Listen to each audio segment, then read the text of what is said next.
Selamat malam, Kaltim Headline Malam kembali hadir bersama saya, Rosmi Rahma. Sejumlah informasi penting akan kami hadirkan untuk Anda dan berikut di antaranya. Inilah reaksi anggota DPRD Kaltim ketika mendapat suntikan vaksin kedua sejak pekan lalu. Umumnya merasa lebih nyaman, bahkan mengaku tidak merasakan dampak setelah menerima vaksin di dalam tubuhnya.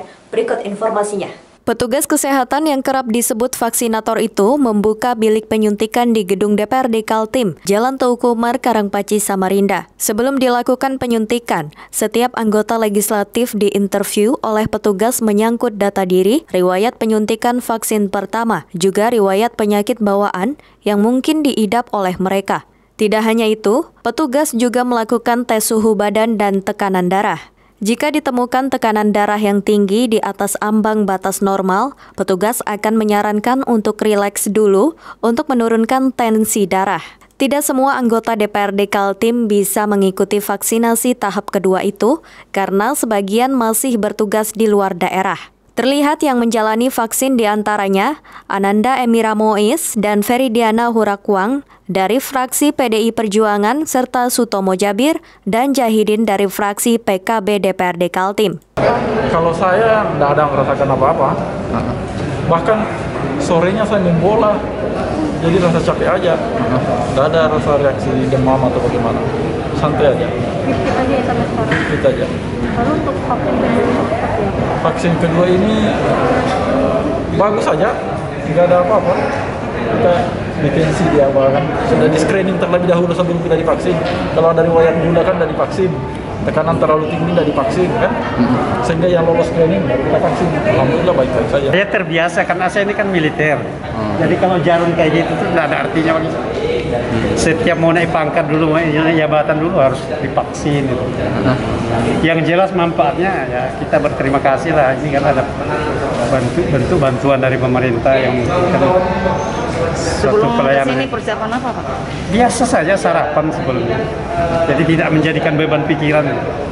Kalau saya lihat di TVRI, di TVN TV, ada polisi itu mau divaksin malah mencak-mencak lari meninggalkan petugas kesehatan. Ada yang menarik dari acara vaksinasi di gedung DPRD Kaltim itu, yaitu dibolehkannya kalangan wartawan yang melakukan liputan ikut divaksin, terutama kalangan wartawan yang sudah tiba waktunya untuk divaksin tahap kedua. Diikutkannya kalangan wartawan karena tidak semua jatah anggota DPRD Kaltim terpakai, lantaran banyak juga yang tidak hadir. Ada vaksin dibuka layanan pemerintah vaksin, cepat-cepat aja vaksin supaya putus mata rantai corona ini kan. Tidak usah takut, orang bagus-bagus saja. Tidak ada apa-apa. Tapi mungkin setiap orang reaksinya berbeda. Mungkin ada yang demam kali kan, mungkin ada yang lapar, ada juga yang lapar terus mau makan terus. Ada juga yang mungkin bawaannya mau tidur, macam-macam kan. Ya kita mengimbau kepada masyarakat supaya mengikuti arahan-arahan pemerintah termasuk semacam ini. Karena ini demi untuk kebaikan bersama. Tim Kaltim TV, Hardin melaporkan.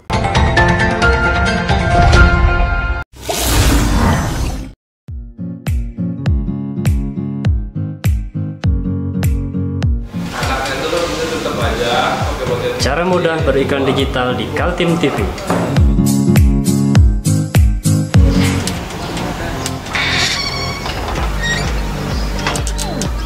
Yang pertama, jadilah sahabat Kaltim TV.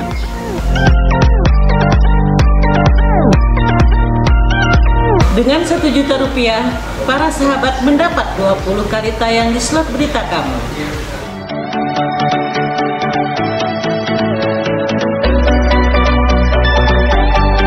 Dengan 20 detik dapat menjangkau 20.000 penonton.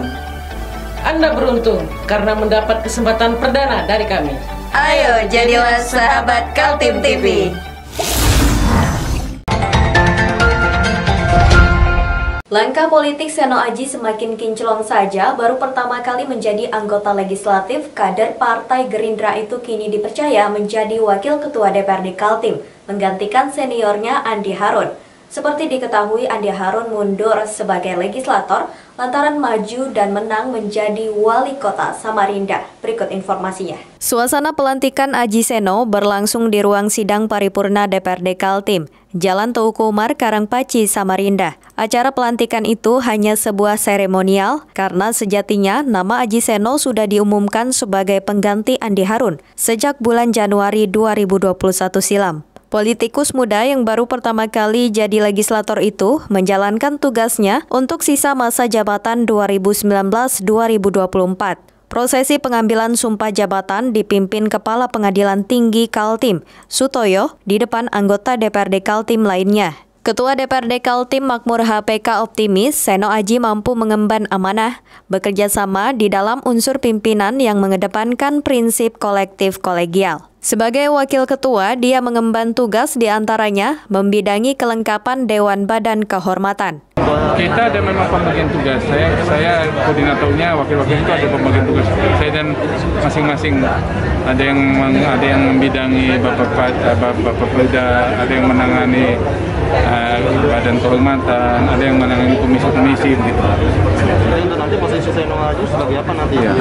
Nanti rasanya beliau ini di Badan Kehormatan.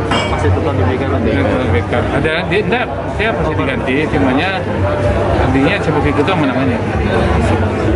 Seno Aji sendiri merasa bersyukur mengemban kepercayaan dari Partai Gerindra menjadi wakil ketua DPRD Kaltim. Dia mengakui tugas utamanya di internal DPRD adalah membuat kinerja kelembagaan legislatif semakin dinamis. Sementara untuk eksternal yang bersentuhan dengan pembangunan, maka fokusnya adalah usaha mikro kecil dan menengah yang sedang mengalami kelesuan akibat pandemi COVID-19. Partai Gerindra yaitu mengutamakan UMKM, kemudian menyelesaikan infrastruktur yang ada di Kalimantan Timur, yaitu itu tugas khusus yang diberikan ke saya dan itu kita harus lakukan ke depan. Langkah awalnya apa nih? Langkah awalnya seperti itu. Langkah awal tentu saja yang tadi saya sampaikan bahwa kita akan mulai dari ibu kota terlebih dahulu. Bagaimana ibu kota ini tertata dengan rapi.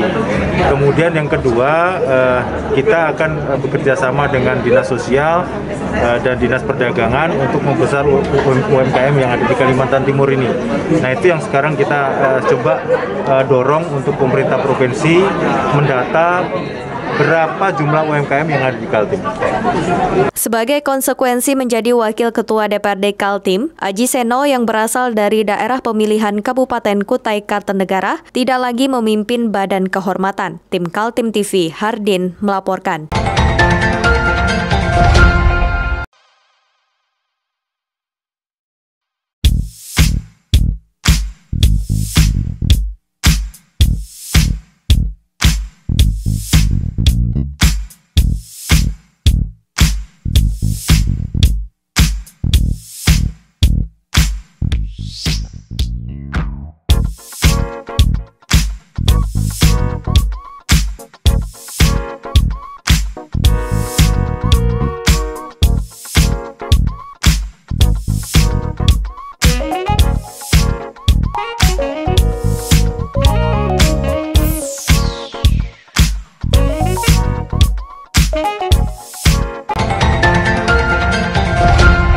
Anggota DPRD Kaltim Hasanuddin Masud bersuara keras tentang kewenangan DPRD dan hubungan relasi legislatif dengan eksekutif.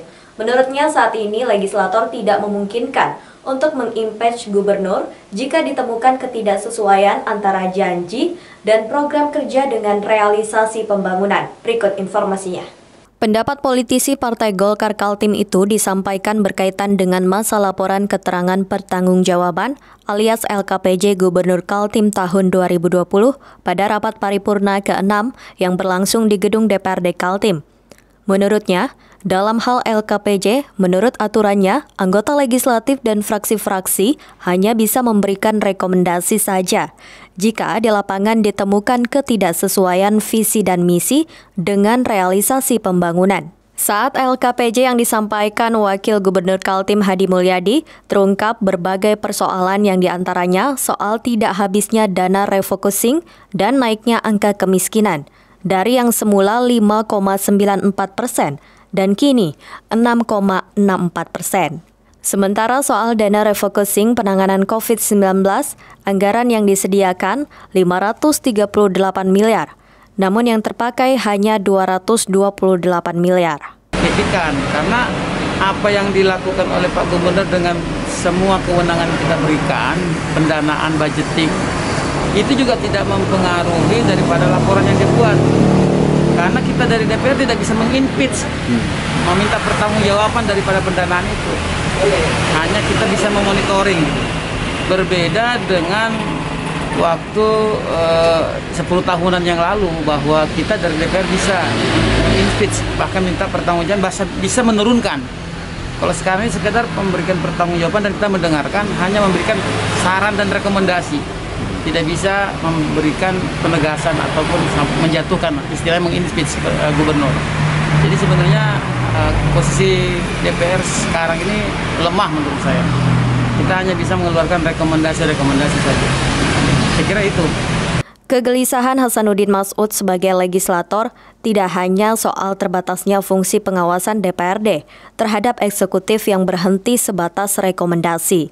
Dia juga menyoroti bagaimana soal aspirasi masyarakat saat disalurkan melalui anggota DPRD saat menjalankan reses. Menurut Hasanuddin, hasil reses itu semestinya menjadi perhatian pemerintah dan menjadi kebijakan umum. Reses ya setiap 4 bulan sekali kan anggota DPR reses. Tujuannya kan menampung aspirasi-aspirasi dari masing-masing dapil dari masyarakat konstituen. Tapi lagi-lagi reses ini kita juga nanti jam 2 nanti melaporkan laporan pandangan reses setiap dapil. Nah di situ akan kelihatan bahwa setiap dapil yang mana prioritas pembangunan. Tapi lagi-lagi sebenarnya tujuan daripada reses ini adalah melaporkan kepada eksekutif untuk memberikan program-program unggulan di setiap dapil atau wilayah. Nah saya nggak tahu, kembali lagi kepada eksekutif apakah dia bisa menerima ini atau dia hanya mau mendengarkan dari kepala dinasnya aja. Sebenarnya yang langsung bersinggungan dengan masyarakat yang punya konstituen adalah legislatif, anggota DPR. Harapan saya dengan laporan pandangan reses ini didengarkan oleh setidak-tidaknya sekretaris provinsi ataupun gubernur langsung, supaya ini menjadikan masukan buat arah pembangunan RPJMD ke depan. Saya kira itu. Dalam 1 tahun, anggota legislatif dijadwalkan sebanyak 4 kali mengikuti reses ke daerah pemilihan masing-masing. Saat reses tersebut, masyarakat punya kesempatan untuk menyampaikan masalah-masalah yang terjadi di daerahnya. Bukan hanya terkait kebutuhan fasilitas umum, tetapi termasuk dinamika sosial politik dan ekonomi warga. Aspirasi itu kemudian dibawa oleh anggota wakil rakyat ke fraksi dan disampaikan dalam sidang paripurna DPRD untuk diteruskan ke pemerintah. Tim Kaltim TV, Hardin melaporkan.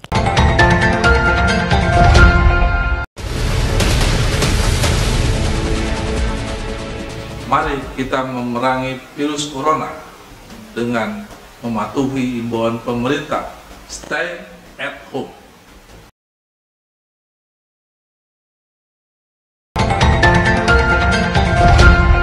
Kita beralih ke informasi selanjutnya. Satu lagi alat pendeteksi virus corona dipasang di kota Samarinda.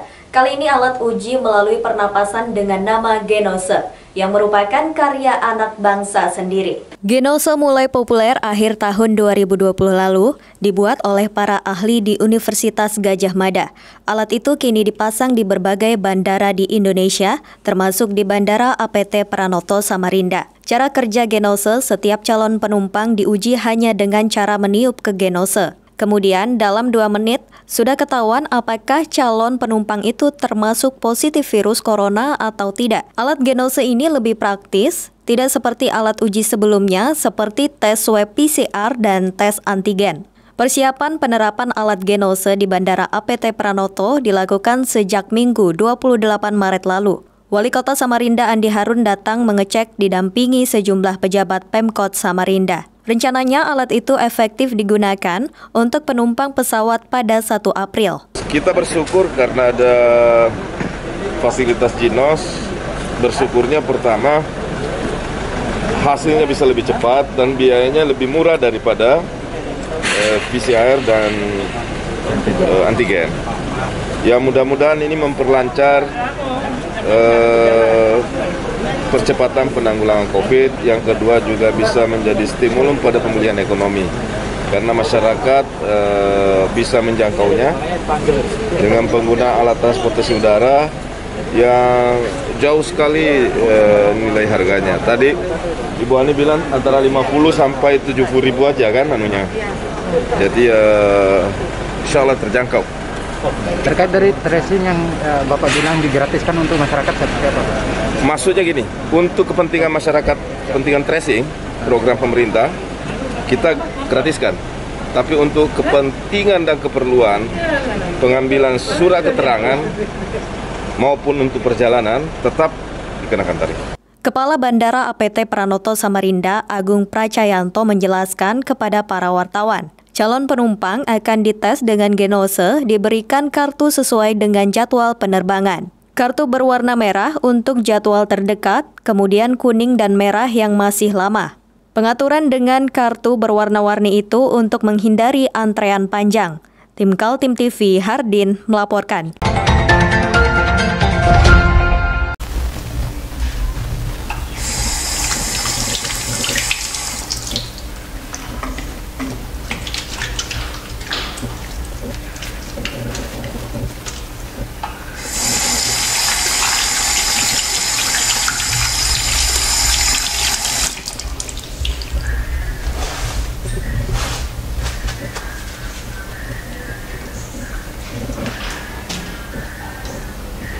Meskipun di rumah saja, kita tetap selalu menjaga kesehatan, cuci tangan, menggunakan hand sanitizer.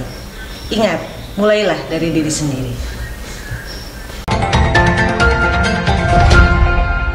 Partai Golkar Kutai Kartanegara baru saja selesai menggelar musyawarah daerah. Hasanuddin Mas'ud yang kini menjadi anggota DPRD Kaltim terpilih menjadi ketua untuk periode jabatan 2021-2026. Target Hasanuddin cukup berat, yakni mengembalikan kejayaan partai itu pada pemilu 2024 nanti. Baru kali ini jabatan Bupati Kutai Kartanegara tidak dijabat kader Golkar. Pada Pilkada 9 Desember lalu, kader Golkar Randy Ismail hanya menjadi wakil Bupati Kukar berdampingan dengan Edi Damansyah yang telah menjadi kader PDI Perjuangan. Padahal, Kukar dari zaman ke zaman selalu dikuasai oleh Golkar. Partai berlambang pohon beringin itu selalu memenangkan perhelatan politik baik di legislatif maupun eksekutif. Fakta-fakta itulah yang kini berada di tengah pundak Hasanuddin Mas'ud. Setelah terpilih menjadi Ketua DPD Partai Golkar periode 2021 hingga 2026, dia langsung menggeber program konsolidasi, terutama penyusunan pengurus baru dan juga seluruh pengurus kecamatan. Kami dari fraksi Golkar sudah punya program-program, cuma belum bisa kita sebutkan sekarang, tapi pada prinsipnya adalah seluruh anggota fraksi Golkar akan bergerak bersama, makanya judulnya kemarin itu koordinasi dan konsolidasi untuk pembangunan di Kukar. Jadi insya Allah setelah kepemimpinan saya mungkin 14 hari ke depan saya akan memberikan susunan. Formatur sudah membuat siapa menjadi ketua, sekretaris dan bendahara dan seluruh anggota perangkat-perangkatnya. Setelah itu kami akan membuat program, mungkin saya belum bisa sampaikan sekarang. Pada prinsipnya adalah program ini untuk membangun atau mengadukan akselerasi pembangunan di Kutai Kartanegara. Saat ini Golkar menempatkan 13 kadernya duduk sebagai anggota DPRD Kutai Kartanegara. Hasanuddin mengatakan untuk pemilu tahun 2024 targetnya adalah 16-19 kursi. Musda kemarin alhamdulillah berjalan baik. Pada prinsipnya saya selaku ketua yang terpilih itu ingin menggabungkan seluruh kekuatan Golkar yang sementara ini memang ada sedikit friksi-friksi dan praksi. Nah, insya Allah dengan kehadiran saya selaku ketua terpilih Hasanuddin Mas'ud, Hamas akan menyatukan semua visi dan misi ke depan. Pak. Tim Kaltim TV Hardin melaporkan.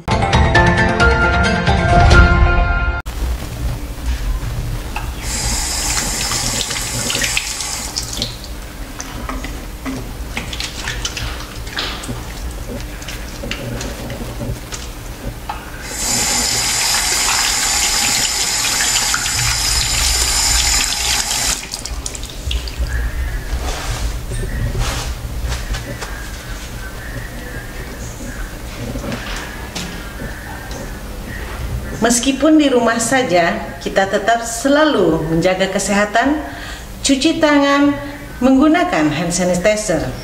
Ingat, mulailah dari diri sendiri.